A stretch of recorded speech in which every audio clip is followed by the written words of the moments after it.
আসসালামু আলাইকুম রহমতুল্লাহ। ইংলিশ ল্যাবের পক্ষ থেকে সকলকে জানাই আন্তরিক শুভেচ্ছা এবং অভিনন্দন। প্রিয় শিক্ষার্থী বন্ধুরা, আজকে যে বিষয় নিয়ে আলোচনা করব তা হলো learn most common verbs in English for daily use, অর্থাৎ ইংরেজিতে দ্রুত কথা বলার জন্য প্রতিদিন কাজে লাগে বা কাজে লাগবে এমন কিছু ইংরেজি ভার্ব শেখাবো। আজকে আমি শেয়ার করব এমন কিছু বাছাই করা ওয়ার্ড যা অনার্গুল ইংরেজিতে কথা বলতে গেলে সব সময় কাজে লাগবে এবং ইংরেজি বলার সময় যাতে না আপনি আটকে যান।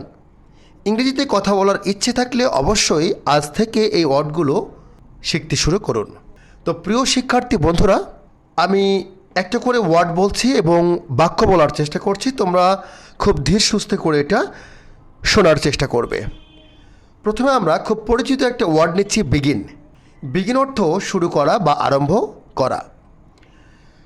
আমি কি শুরু করতে পারি? এর ইংরেজিটা হচ্ছে মে আই বিগিন। সে কাঁদতে লাগলো, হি বিগান টু ক্রাই। শিক্ষার্থী বন্ধুরা, বিগিন এর পাস্ট ফর্ম হচ্ছে বিগান। এরপরে 2 নম্বর ওয়ার্ডটা হচ্ছে চিট। চিট মানে হচ্ছে প্রতারণা করা বা ঠকানো।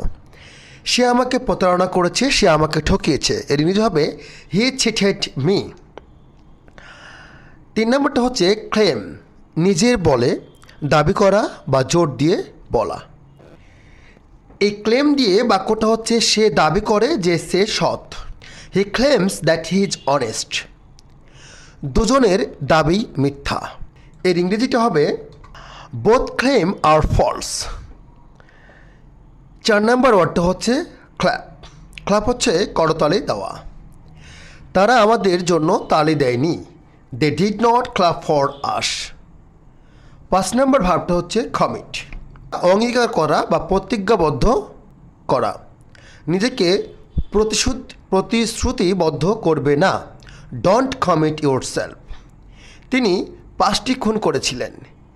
হি কমিটেড 5 মার্ডার্স। তো প্রিয় শিক্ষার্থী বন্ধুরা, এইভাবে 5টা বা 10টা করে ওয়ার্ড পড়বে এবং বাক্যগুলো বলার চেষ্টা করবে। দেখবে তুমি একসময় ইংরেজিতে খুব পারদর্শী হয়ে উঠবে। তো নেক্সট ক্লাসে থাকছে আমাদের আরও 5টা ভার্ব নিয়ে আলোচনা, সাথে সেন্টেন্স নিয়ে আলোচনা থাকবে। সে পর্যন্ত ভালো থাকো, সুস্থ থাকো। ধন্যবাদ। আসসালামু আলাইকুম ওয়া রাহমাতুল্লাহ।